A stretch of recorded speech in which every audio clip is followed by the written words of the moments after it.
जी बिस्मिल्लाहिर्रहमानिर्रहीम welcome back in a new video tutorial. This is Sadiq Hussain and you are watching your on biology channel बायोलॉजिज्म।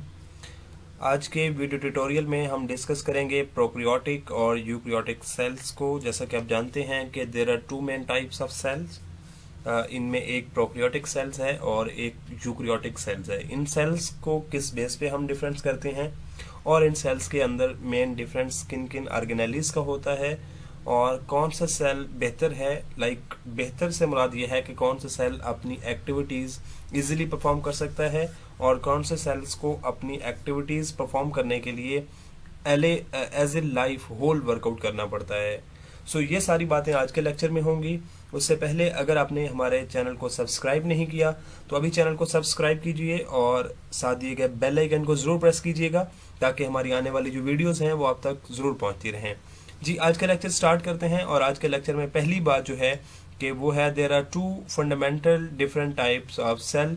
Fundamental different types का मतलब ये है कि these are two distinct type of the cell, जिसमें first one है वो है प्रोकैरियोटिक सेल्स और जो सेकंड वन है वो है यूकैरियोटिक सेल्स। अब जो प्रोकैरियोटिक सेल्स होती है उसके अंदर जो न्यूक्लियर मटेरियल होता है जिसमें डीएनए मेनली है वो फ्रीली लाइज करता है विद इन द साइटोप्लाज्म और जिस जगह पे ये प्रेजेंट होता है उस जगह को हम कहते हैं न्यूक्लियोइड।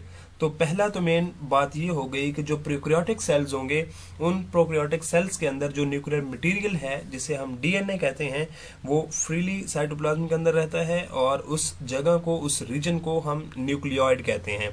उसके साथ they do not have a true nucleus. So पहला पॉइंट आपने याद रखना है कि जो प्रोकैरियोटिक सेल्स होते हैं उनके अंदर ट्रू न्यूक्लियस नहीं होता, जबकि जो यूकैरियोटिक सेल्स होता है उसके अंदर जो न्यूक्लियर मटेरियल है जिसे डीएनए कहते हैं वो एक ऑर्गेनेली है जिसे हम न्यूक्लियस कहते हैं, उसके इनसाइड रिजाइड करता है। और जो न्यूक्लियस है जिसके अंदर न्यूक्लियर मटेरियल होता है वो डबल मेम्ब्रेनल लेयर्ड ऑर्गेनेली है जिसको डबल लेयर ने कवर कर रखा होता है और उस डबल लेयर को हम न्यूक्लियर मेम्ब्रेन कहते हैं। सो इसका मतलब ये हुआ कि पहला पॉइंट यहाँ पे ही क्लियर हो रहा है कि आपका जो प्रोकैरियोटिक सेल्स है उनके अंदर न्यूक्लियाइड होगा जिसमें ट्रू न्यूक्लियस नहीं होता और जो न्यूक्लियर मटेरियल है वो फ्रीली साइटोप्लाज्म के अंदर मौजूद होता है। जबकि जो यूकैरियोट्स हैं उन यूकैरियोट्स के अंदर जो डीएनए है या जो न्यूक्लियर मटेरियल है वो न्यूक्लियस के इनसाइड होता है और न्यूक्लियस को एक डबल मेम्ब्रेन लेयर ने कवर कर रखा होता है और उसे हम कहते हैं न्यूक्लियर मेम्ब्रेन। इसके साथ साथ आपने याद रखना है कि जो यूकैरियोट्स हैं उनके अंदर जो डीएनए होता है वो एक स्पेसिफिक किस्म की प्रोटीन के साथ अटैच्ड होता है और वो मिलके क्रोमोसोम बनाते हैं और उस प्रोटीन का नाम है हिस्टोन प्रोटीन। ये हम फर्दर इंशाल्लाह डिस्कस करेंगे, लेकिन आपने ये याद रखना है कि मेन डिफरेंस ये होता है। सो अब हम कुछ ऐसे मेजर डिफरेंसेस देखेंगे जैसा कि आप यहाँ पे देख सकते हैं जिनकी बेसिस पे हम दो सेल्स को डिवाइड करते हैं और एंड पे हम दोनों सेल्स की एग्जांपल को भी देखेंगे और दोनों सेल्स को कंपेयर करेंगे। So let's start the major difference between prokaryotic cells and eukaryotic cells. जी यहाँ पे कुछ मैंने टेबल की फॉर्म में अरेंज किए हैं। पहला जो हमारे पास फीचर्स है वो है सेल साइज। सेल साइज की बात करेंगे तो जो प्रोकैरियोटिक सेल्स है उसका जो एवरेज डायमीटर है वो 0.5 to 10 माइक्रोमीटर है, जबकि यूकैरियोटिक के केस में ये 10 से 100 माइक्रोमीटर इन डायमीटर होता है। जैसा कि आप जानते हैं कि माइक्रो इज 10⁻⁻⁶। यहाँ पे मैं लिख भी रहा हूँ 10⁻⁻⁶ इज माइक्रो। तो सेल साइज प्रोकैरियोटिक के केस में 0.5 से 10 माइक्रोमीटर होगा, जबकि यूकैरियोटिक के केस में 10 to 100 माइक्रोमीटर होगा। और अगर कंपैरिजन किया जाए सेल के वॉल्यूम्स का तो जो यूकैरियोटिक सेल्स होता है वो 1000 to 10,000 टाइम जो है वो वॉल्यूम ग्रेटर होता है प्रोकैरियोटिक सेल्स से। उसके बाद फॉर्म्स की बात करें तो जो आपके पास प्रोकैरियोटिक होता है मेनली यूनिसेलुलर होते हैं और जो यूकैरियोटिक सेल्स हैं वो मेनली जो यूकैरियोटिक हैं वो मेनली यूनिसेलुलर होते हैं। लेकिन कुछ प्रोटिस्टा के अंदर जो आपके पास यूकैरियोटिक सेल्स हैं वो यूनिसेलुलर की फॉर्म में भी एग्जिस्ट कर सकते हैं। अगर हम एवोल्यूशनरी ओरिजिन की बात करें, इवोल्यूशनरी ओरिजिन का मतलब ये है कि कौन सा सेल जो है वो इवोल्यूशनरी बेसिस पे पहले है, कितना टाइम पहले आया, और उसके बाद कौन सा सेल आता है। तो जो प्रोकैरियोटिक सेल्स हैं वो 3.5 थाउजेंड मिलियन ईयर्स अगो जो है वो इवॉल्व हुआ इवोल्यूशनरी पॉइंट से, और जो आपके पास यूकैरियोटिक सेल है वो 1.2 थाउजेंड मिलियन ईयर्स अगो जो है वो इवॉल्व हुआ, और जो यूकैरियोटिक सेल है वो प्रोकैरियोटिक से ही इवॉल्व हुआ है। अगर हम सेल डिवीजन की बात करें, सेल डिवीजन का मतलब ये है कि सेल फर्दर आगे जो सेल्स में डिवाइड होता है, तो प्रोकैरियोटिक के अंदर मेनली एसेक्सुअल होता है, और जो मेनली इनके अंदर सेल डिवीजन होती है वो बाइनरी फिशन के जरिए होती है, या इसके अलावा विद स्पेंडल फाइबर फॉर्मेशन जो है उनके जरिए भी डिवीजन पाई जाती है। जबकि यूकैरियोटिक की बात करेंगे तो यहाँ पे माइटोसिस और मियोसिस का फिनोमेना होता है। माइटोसिस और मियोसिस को आप जानते हैं कि माइटोसिस के केस में जो नंबर ऑफ क्रोमोसोम्स हैं वो सेम रहते हैं, जबकि मियोसिस के केस में जो है वो नंबर ऑफ क्रोमोसोम हाफ हो जाते हैं from parent to their offspring. Genetic material की बात करेंगे, जेनेटिक मटेरियल के हवाले से हमने अभी बात की है कि DNA is a genetic material, और सर्कुलर फॉर्म में होता है प्रोकैरियोट्स के केस में, और साइटोप्लाज्म के अंदर फ्रीली जो है वो एग्जिस्ट करता है। जबकि यूकैरियोटिक के केस में डीएनए जो है वो लीनियर फॉर्म में होता है, और उसके साथ साथ ये न्यूक्लियस के अंदर मौजूद होता है। और न्यूक्लियस की बात करेंगे तो प्रोकैरियोट्स के अंदर इंसेपिएंट न्यूक्लियस होता है, मीन ट्रू न्यूक्लियस एग्जिस्ट नहीं करता, जबकि यूकैरियोटिक के केस में यहाँ पे ट्रू और रियल न्यूक्लियस जो है वो एग्जिस्ट करता है। देन डीएनए की बात की गई है, deoxy ribo nucleic acid genetic material है।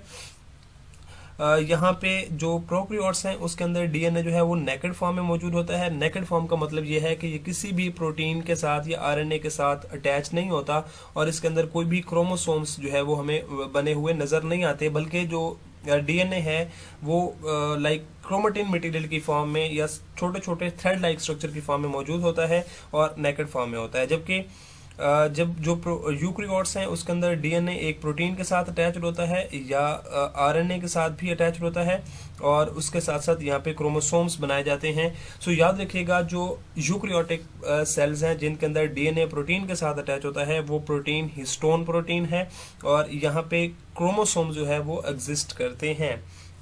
तो ये कुछ डिफरेंस हो गए जी। आगे हम मूव करते हैं कुछ और डिफरेंस की तरफ। नेक्स्ट है जी न्यूक्लियर मेम्ब्रेन के हवाले से। तो न्यूक्लियर मेम्ब्रेन आपने याद रखना है, क्योंकि प्रोकैरियोटिक के अंदर कोई भी न्यूक्लियस जो है वो ट्रूली एग्जिस्ट नहीं करता, तो इस वजह से न्यूक्लियर मेम्ब्रेन यहाँ पे एब्सेंट होती है, जबकि यूकैरियोटिक के अंदर जो है वो प्रेजेंट होती है।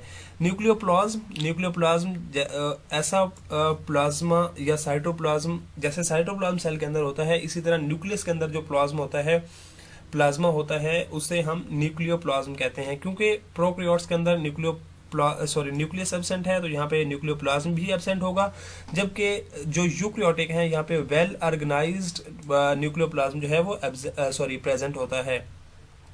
सेल वॉल की बात करेंगे जी, तो सेल वॉल यहाँ पे रिजिड होती है, और ये प्रोकैरियोट की बात की जा रही है, और मेनली पेप्टाइडोग्लाइकन की बनी होती है, या उसके साथ साथ जो है वो म्यूरिन की बनी होती है। अब जैसा कि जानते हैं कि पेप्टाइडोग्लाइकन ये म्यूरिन जो है ये बैक्टीरियल सेल वॉल के अंदर मौजूद होता है मेनली, और उसके साथ साथ जो म्यूरिन है ये बेसिकली पेप्टाइडोग्लाइकन और पॉलीसैकेराइड्स का बना हुआ है, जबकि इसके साथ साथ अमाइनो एसिड भी यहाँ पे एग्जिस्ट करता है।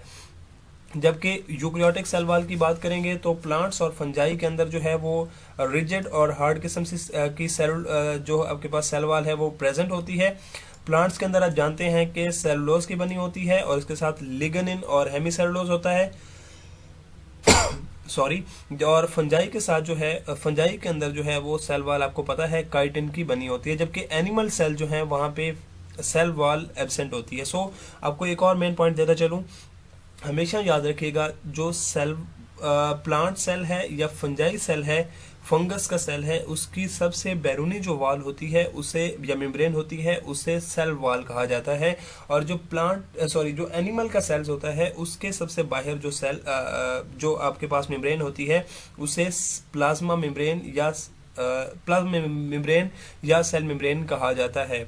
अगर फ्लैजेला की बात करेंगे तो फ्लैजेला जो है यहाँ पे हमें नजर आएगा, सिंपल टाइप फ्लैजेला होता है प्रोकैरियोट्स के अंदर, और माइक्रोट्यूब्यूल्स जो है वो यहाँ पे नहीं होती, एंड आल्सो 9+2 की अरेंजमेंट जो है वो यहाँ पे नहीं होती, जबकि जो डायमीटर है वो 9+2 अरेंजमेंट क्या है, ट्यूबुलिन और माइक्रोट्यूबुलिन जो है वो 9 इस तरह से बने होते हैं सर्कुलर फॉर्म में, लाइक जैसे ये एक सर्कुलर फॉर्म है, इस तरह 9 रिंग होते हैं और 2 जो है वो सेंट्रल केस में यहाँ पे मौजूद होती हैं, तो इसे हम 9-2 अरेंजमेंट कहते हैं।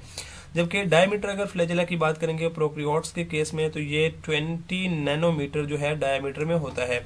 जबकि जब यूकेरियोट्स की बात करेंगे तो यहाँ पे कम्प्लेक्स टाइप होती है, 9-2 अरेंजमेंट होती है माइक्रोट्यूब्यूल्स की, और जो डायमीटर है क्या कहते हैं उसका फ्लैजेला का, वो 200 नैनोमीटर होता है इन यूकेरियोट। सेल ऑर्गेनेलिज की बात करेंगे तो प्रोकैरियोट्स के अंदर बहुत ही लो क्वांटिटी के अंदर जो है वो सेल ऑर्गेनेलीज मौजूद होती हैं, या बाज़ दफ़ा कुछ सेल्स ऐसे सेल्स होंगे जिनके अंदर कोई भी ऑर्गेनेलीज जो है वो मौजूद नहीं होती। जबकि यूकेरियोटिक के केस में यहाँ पे सेल ऑर्गेनेलीज मौजूद होती हैं और mainly double membrane cell organelles होती हैं।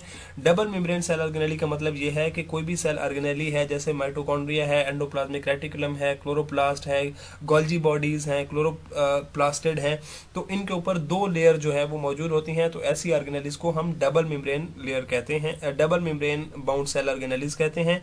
तो यूकेरियोटिक के अंदर ये प्रेजेंट होती हैं। नेक्स्ट हम मूव करते हैं यहाँ पे जी, कुछ और हमारे पास उसकी कुछ और डिफरेंसेस हैं जी। राइबोसोम के हवाले से बात करेंगे। राइबोसोम जैसा कि आप जानते हैं प्रोटीन सिंथेसिस की मेन साइट है, जिसे प्रोटीन फैक्ट्री भी कहा जाता है।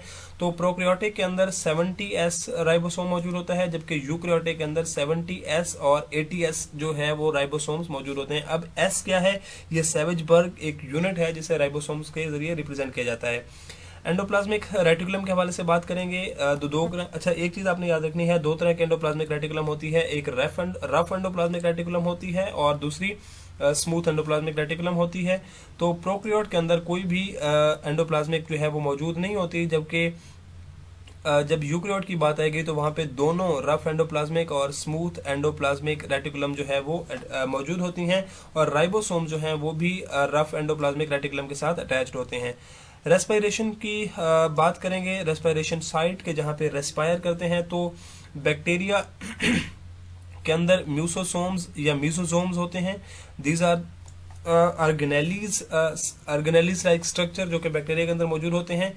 तो यहाँ पे रेस्पिरेशन होती है, और ब्लू ग्रीन अलजी या ब्लू ग्रीन बैक्टीरिया के अंदर भी मौजूद होते हैं। जबकि अगर यूकेरियोटिक की बात करेंगे तो वहाँ पे माइटोकॉन्ड्रिया जो है वो एरोबिक रेस्पिरेशन के लिए मौजूद होता है।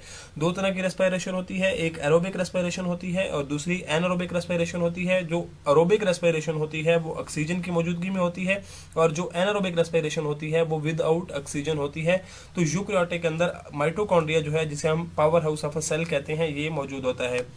फोटोसिंथेसिस की बात करेंगे। फोटोसिंथेसिस प्रोडक्शन ऑफ ग्लूकोज, जो बैक्टीरिया हैं या ब्लू ग्रीन अलजी है, वहाँ पे बैक्टीरियो क्लोरोफिल मौजूद होता है, उसके ज़रिए यहाँ पे फोटोसिंथेसिस होती है। और जब हम बात करेंगे यूकेरियोटिक सेल्स के अंदर, तो वहाँ पे क्लोरोप्लास्ट या प्लास्टिड जो हैं वो मौजूद होते हैं प्लांट सेल्स के अंदर, जो कि फोटोसिंथेसिस करते हैं। दूसरी बात आपने याद रखनी है कि यूकेरियोटिक जो सेल्स हैं वो ऑटोट्रॉफ भी हो सकता है और हेटरोट्रॉफ भी हो सकता है। ऑटोट्रॉफ ऐसे सेल्स को कहते हैं जो कि खुराक खुद तैयार करते हैं, उनके अंदर क्लोरोप्लास्ट होंगे, और इसके एग्जांपल है आपके पास प्लांट्स। और हेटरोट्रॉफ ऐसे ऑर्गेनिज्म हैं जो कि खुद खुराक तैयार नहीं कर सकते। उसकी मेन रीज़न यही होती है कि उनके अंदर प्लास्टिड्स मौजूद नहीं होते, और एनिमल सेल जो है वो इसकी ऑर्गेनिज्म है। नाइट्रोजन फिक्सेशन के हवाले से बात करेंगे तो आपको कुछ बैक्टीरिया जो हैं, जिनमें एजोबैक्टर, नाइट्रोबैक्टर, कुछ ऐसे बैक्टीरिया हैं जो प्रोकैरियोटिक हैं और एटमॉस्फेरिक नाइट्रोजन को फिक्स करते हैं। जबकि यूकेरियोटिक सेल्स के अंदर किसी भी ऑर्गेनिज्म के पास ऐसी एबिलिटी नहीं है कि वो नाइट्रोजन को फिक्स कर सके। देन सेंट्रियोल के हवाले से बात करेंगे तो प्रोकैरियोटिक सेल्स के अंदर एब्सेंट होता है, जबकि यूकेरियोटिक सेल्स के केस में जब एनिमल सेल्स की बात की जाती है तो वहाँ पे प्रेजेंट होता है। उसके साथ साइक्लोसिस है। Cyclosis is basically the movement of cytoplasm के within the plasma membrane. जो मूवमेंट होती है साइटोप्लाज्म की, उसे साइक्लोसिस कहते हैं। यूकेरियोटिक के केस में एब्सेंट होती है, जबकि प्रोकैरियोटिक के केस में आपके पास एब्सेंट होती है, जबकि यूकेरियोटिक सेल्स जो है वहाँ पे साइक्लोसिस जो है वो प्रेजेंट होती है। ये कुछ और टाइप्स थी। फर्दर हम कुछ और क्या कहते हैं डिफरेंस की तरफ मूव करेंगे जी। तो पहला जो हमारे पास है डिफरेंस जो हम नेक्स्ट देख रहे हैं वो आपके पास है एक्सोसाइटोसिस या endocytosis. Exocytosis is a process in which material are expelled out from the cell, and endocytosis ऐसा प्रोसेस है जिसके अंदर आप इनसाइड मूव करवाते हैं। तो प्रोकैरियोट के केस में आपके पास जो एक्सोसाइटोसिस या एंडोसाइटोसिस होते हैं वो एब्सेंट होते हैं, जबकि जो यूकैरियोटिक है वहाँ पे endocytosis in case of phagocytosis and pinocytosis present होगी, जबकि एक्सोसाइटोसिस भी प्रेजेंट होती है। Then duration of cell cycle, like cell division जो है उसे सेल साइकिल कहा जाता है। तो जो यूकैरियोटिक हैं उसके अंदर बहुत ही ज़्यादा शॉर्ट टाइम के लिए डिवीजन होती है, जबकि आपके पास जो यूकैरियोटिक हैं वहाँ पे लॉन्ग सेल डिवीजन होती है। जबकि एग्जांपल की हम बात करेंगे तो प्रोकैरियोटिक के अंदर बैक्टीरिया आता है, ब्लू ग्रीन एल्गी आती है, उसके साथ साथ कुछ और ब्लू ग्रीन बैक्टीरिया आता है। और जो आपके पास यूकैरियोटिक हैं इनके अंदर प्लांट, एनिमल और fungi, these are the 3 common example of eukaryotic cells. अब यहाँ पे थोड़ा सा और हम कंपैरिजन करते हैं। आपके सामने 2 सेल्स जो हैं उनको रखा गया है, एक प्रोकैरियोटिक सेल है और दूसरा यूकैरियोटिक सेल है। तो देख सकते हैं ये आपके पास बैक्टीरियल सेल है जिसके अंदर डिफरेंट ऑर्गेनेलीज जैसे ये पिलस है, capsule, cell walls, plasma membrane, nucleoid, cytoplasm, ribosomes, flagellum, ये कुछ स्ट्रक्चर्स हैं उसके। और अगर यहाँ पे हम बात करेंगे तो ये आपके सामने एक एनिमल सेल्स जो है वो रखा गया है, जिसके सबसे ऊपर हमें प्लाज्मा मेम्ब्रेन नजर आ रही है, देन साइटोस्केलेटन है, एंडोप्लाज्मिक रेटिकुलम है, वेसिकल है, उसके साथ साथ न्यूक्लियस आपको ग्रीन कलर में नजर आ रहा है, देन उसके साथ यहाँ पे न्यूक्लियोलस नजर आ रहा है, this is the organelle within the nucleus, और देन गाल्जी अपरेटस भी नजर आ रहा है। तो these are the 2 main type of cell. Hopefully इनका डिफरेंस जो है और छोटे छोटे पॉइंट्स जो है वो क्लियर हो चुके होंगे। सो अगर आपको आज की क्लास में कोई प्रॉब्लम है, कोई इशू है, किसी पॉइंट की समझ नहीं आई तो कमेंट सेक्शन में ज़रूर मेंशन कीजिएगा।